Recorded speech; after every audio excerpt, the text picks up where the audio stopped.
Fred Coscia, ladies and gentlemen, and welcome to the Staten Island Comedy Show. We're going to have a great show for you tonight, so stay tuned. It's a virtual show. We have comedians to perform their stand-up sets on location, and you will see them right here on the Staten Island Comedy Show. But first, we're going to review a book called Notes from the Bonfire and ask some questions to the author of the book, Matt Nagin. Matt was also in the movie Bottom Feeders, the documentary movie about the Staten Island Comedy Show.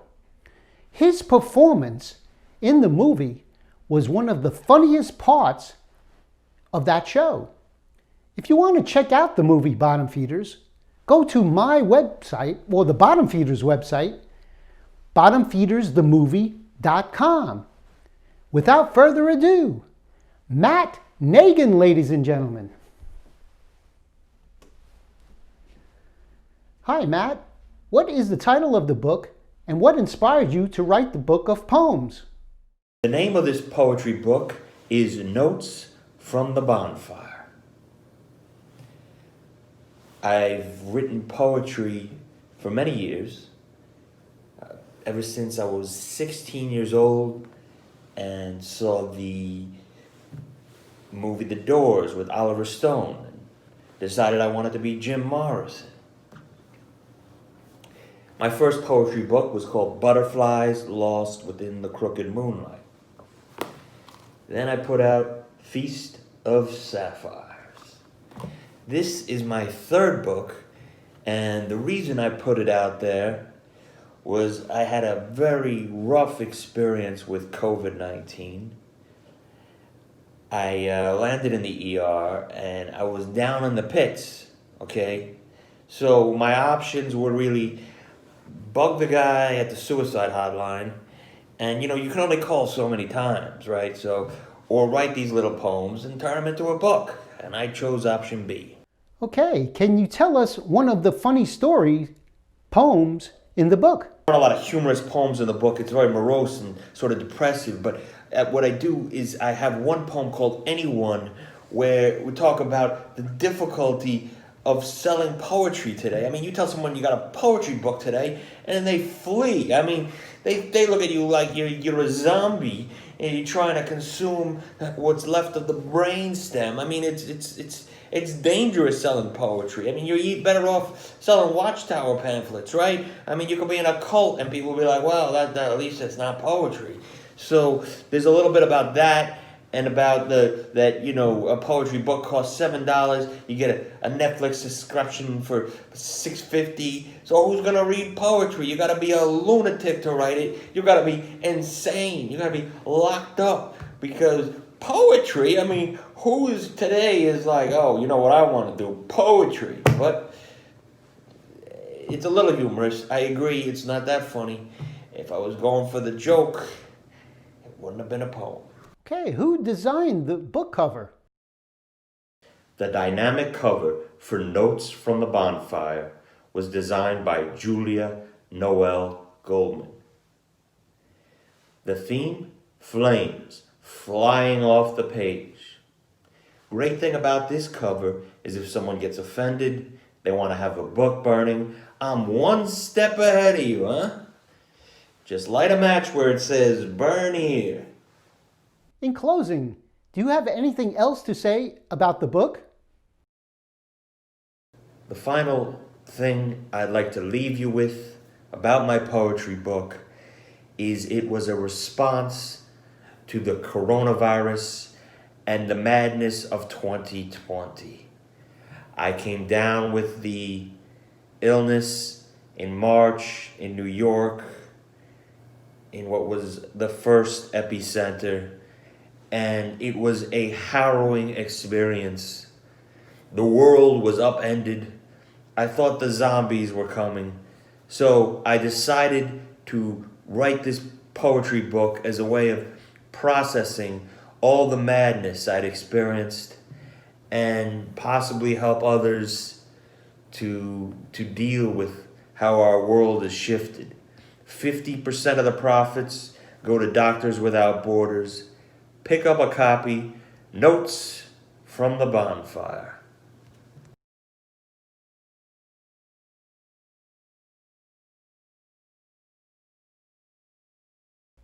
Thank you very much, Matt. Interesting book. Our next comedian is Max Sheppard. She is from New Jersey. She has been doing comedy for 3.5 years. What made Max get into comedy was she went into a stand-up class at Gotham Comedy Club in New York City for 8 weeks. She fell in love with it. You can book her at thebash.com or go to maxshepardcomedy.com. Instagram, Dr. Max Shepard. Facebook, Max Sheppard. Our next comedian of the show, Max Sheppard, ladies and gentlemen. Hey everybody. I just got back from Budapest and I learned a few things there. One is a 200-year-old building. Here is a historical preservation. Over there, it's a fixer-upper. Yeah, modern architecture. Another thing is they're really angry over there. Really, Hungarians are very angry people, and they have a right to be. I mean, the Russians invaded them, the Turks invaded them, the Germans invaded them, the Austrians invaded them, and now they're really mad, and they hate foreigners. In fact, when I was over there, I went into a liquor store to buy a bottle of wine.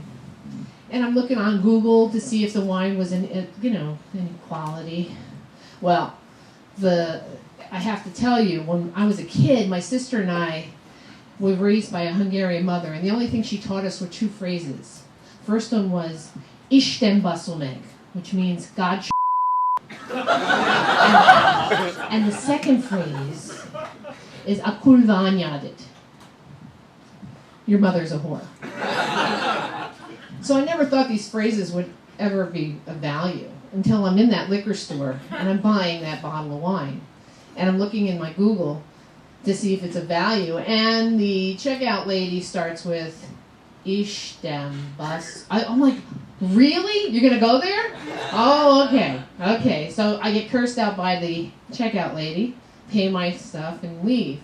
Happens twice again. I go into the supermarket over there, everything's checkout, self-checkout, and the checkout lady who's monitoring them comes over and she sees that I have, some kind of food, breakfast bread or whatever. She takes it out of my hand and she throws it at me and says, Isten baszol meg, again. And I'm like, oh my God. In all the supermarkets they're doing this to me. My mother's really a Hungarian mother. She's truly Hungarian, no question about it. I wanted to be a better mother. So I nursed my son till he was 3. No, 5. I'm kidding, 8. Now, he works for a dairy company that makes lactate milk. I guess I really kick-started his career, huh? Also, when he was a kid, I did not want him to take any kind of pain meds at all. So I sold all his medications to my friends. When he turned 18 and went to college, he sold his Adderall to his friends. So I kick-started his career again. Having a kid really teaches you things, bless you. It teaches you a couple things. Having a kid is like having a car, all right? The minute they leave the manufacturers, they lose their value. Now think about this. When my son was in my stomach, okay, he was worth $20,000 on the black market. The minute he left me, he cost me $20,000 a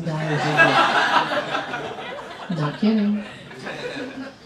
So, what does this tell you? Don't wait too long to sell your child.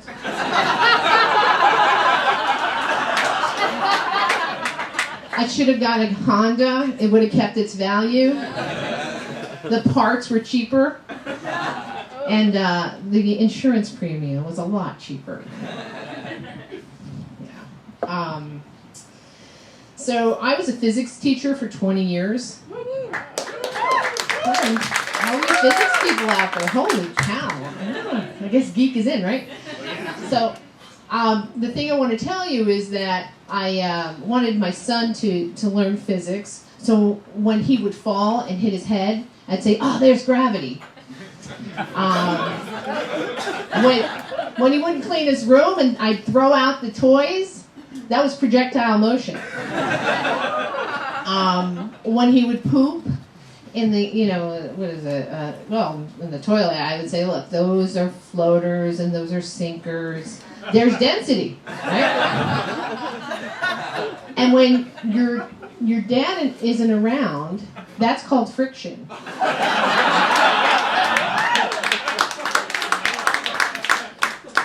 I think I'm going to leave it at that. Thank you, guys. That was awesome, Max. Our next comedian is Jimi Longmuir. He is from Glasgow, Scotland. He has been doing comedy for just over 2 years. What made Jimmy get into comedy was he took a comedy course to try. He wanted to find humor for his fiction writing, but instantly fell in love with his comedy performance. You can find him on all social media at Jimmy Joke, at JMIMIJOKK.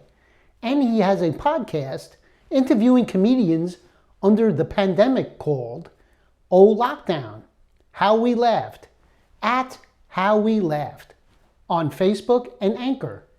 Our next comedian of the show, Jimi Longmuir, ladies and gentlemen. Hey everyone, how you doing? Well, like you know, I'm from Glasgow, so you might struggle to understand my accent, but I'm going to warn you, if you don't laugh, I'm going to put this on and make it worse. Now, there's been a lot of talk about BDSM and stuff like that tonight, and I've got a couple of jokes along those lines as well, but I was so nervous about it, I wrote some in my hand, but I don't think I need to be nervous about it after the last few. Obviously, I'm here to tell some jokes, but given the format, I feel like I should be issuing some kind of plea and assurance to the camera, like, I'm okay, no one's hurt me, they're feeding me, but please make sure the funds are transferred by close of business on Friday.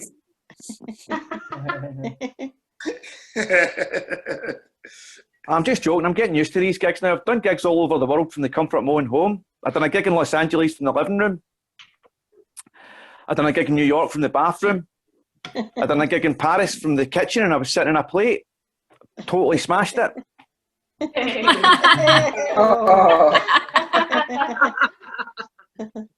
Well, one thing they tell you when you're doing comedy is be yourself. Well, here I am, completely myself in my house doing comedy on my phone because I'm desperate for validation. But is be yourself always the best advice anyway? I mean, I'm a paranoid, anxious and depressed, recently bereaved, unemployed, recovering addict suffering from symptoms of complex PTSD. And now I'm under lockdown. Oh, God. I don't think you're ready for me to be myself. And be yourself really the best advice for everyone? I mean, would you say that to Jeffrey Dahmer? Be yourself. I can imagine Jeffrey Dahmer going into work one day ready to confess everything, and he'll go up to a co-worker like, oh man, I have to tell you something, I keep getting drunk and going to bars and hitting younger guys, then I bring out my sleeping tablets. And something in the chocolate factory's like, Jeff, it's all good, just be yourself. And Jeffrey Dahmer's walked away thinking it's okay to keep heads in the fridge and try and turn people into sex zombies. I mean, some aide probably tells Boris Johnson and Donald Trump to be themselves every morning, and look how that's working out. Oh my God. But like I said, lockdown's happening and I've got PTSD. So with lockdown happening and I've got PTSD, I've finally got some boundaries that are pretty well defined. Okay, that one needs work. Yeah. Lockdown was okay at first. I managed to keep myself active and going around my neighbourhood and stuff. I was taking walks every night. One day I went pretty far and found myself in a place that was technically very crowded, although everyone was at least 6 feet away, so that was good. But all the same, I don't. At the start of lockdown as well, I was keeping myself safe, well, and busy. I mainly kept myself busy by assuring everyone I know in different apps that I was safe and well. By 3 months in, whenever anyone texted to ask me how I was doing, I felt like texting back, "I'm doing the same as you. I'm pretending everything's fine."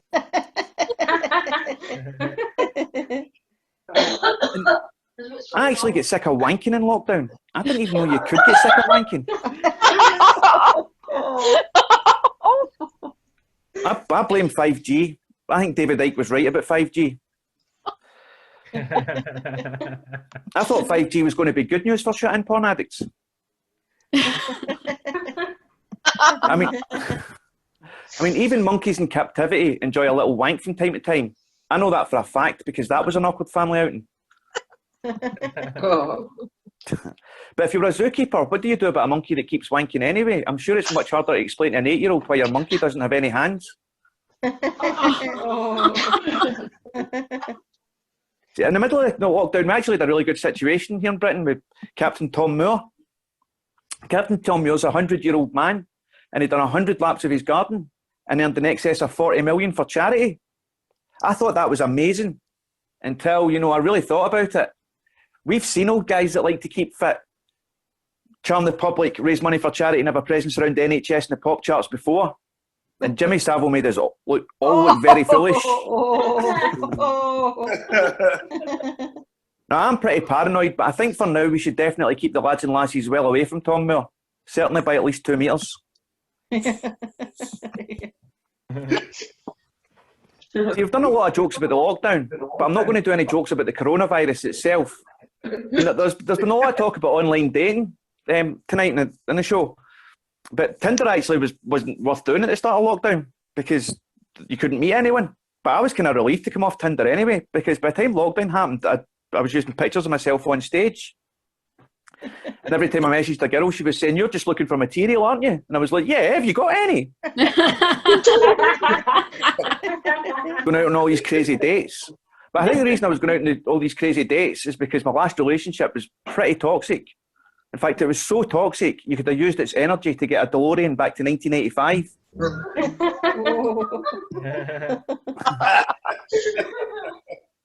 It was okay at first. It turned out actually she was into BDSM, which was something I wasn't too familiar with. And I found out she was into BDSM but on our second date, when she appeared at my doorstep wearing a French maid's outfit, and she asked me to tie her to a black swivel chair in the middle of my living room. So I complied with her wishes and tied her to a black swivel chair in the middle of my living room. And when I'd done that, she said, "You can do anything you want to me." And I was standing there thinking, well, you're tied to a black swivel chair in the middle of my living room. I didn't think we were rehearsing for a kinky mastermind. Although at that point, if she'd asked me to stop, I don't know if I would have just said, "I've started, so finish." She was actually into dogging as well. And I get really excited about that until I realised that neither of us had a car.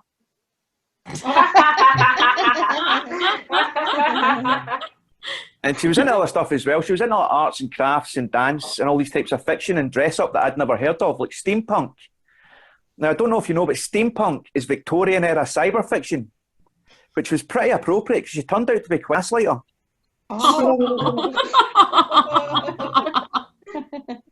Like I say, it was a pretty toxic relationship. I mean, I played my part in how messed up it got as well. Like the last night we were in bed together, she told me that I was selfish. She said I was ignorant. And, you know, she said something else, but I can't remember because I was having a wank at the time.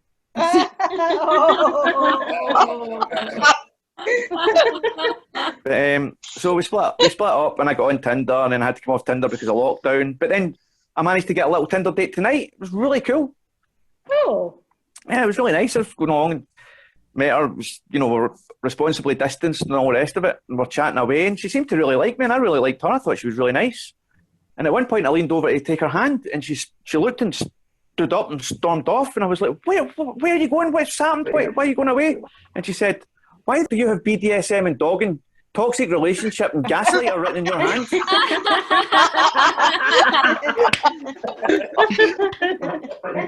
All right, cheers. Thanks very much, guys. That's me, man.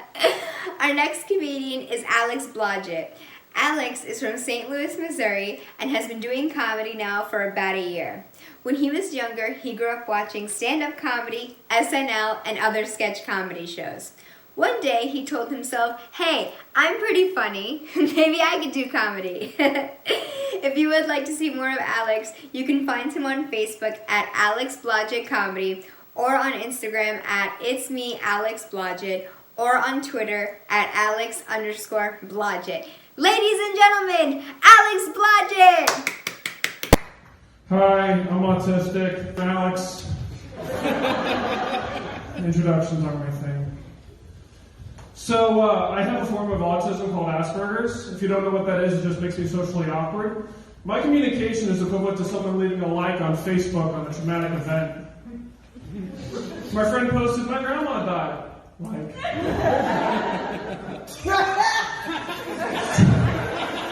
So with Asperger's comes an age regression. At 13 years old, I acted like I was 9. I'm 26 now, still 9. But on the upside, I have perfect recall memory. So when you bullied me on the playground, I remember. I remember everything. Kyle. So I'm also bisexual, and I also have Asperger's, so I can date anyone, but I can't. And my bisexual side and Asperger's sides are always fighting. Like my bisexual side just wants to come bursting out of the closet. My autistic side perfectly happy in the closet, with the door locked. I also have PTSD, and PTSD is like riding a bike. You never forget. And with Asperger's, you really never forget. Kyle. Kyle of 4201 South Maple Street. So if you can't tell by looking at me, I'm upper middle white trash. When my parents are upper middle, and I'm the white trash. So when they take me to Cancun, I thought, is this their way of deporting me? This resort was nice, right? Palm trees, swim-up bars, all you could eat and drink. It's like Jimmy Buffett's wet dream. So I did what anyone else would do when there's nothing else to do. I drank. A lot. So I'm in the pool, feeling good, having my drinks, when I suddenly realized that my bladders... You know when you were a kid, and you had those water balloon fights, and you left the balloon on the hose for just a bit too long? That was my bladder. So I have two options at this point, right? I can either get out of the pool and use the bathroom, or I can just use the bathroom. So I try to take the first option, I get out of the pool, immediately just turning me into a fish out of water, planking and peeing at the same time. Shortly after I realized that there is a big difference between peeing in the pool and peeing into the pool.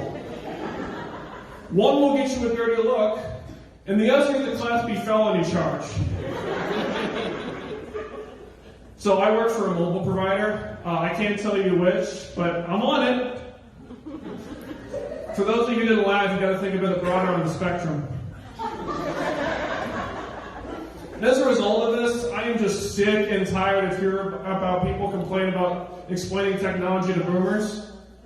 I am the only one with that right, okay? I earned that.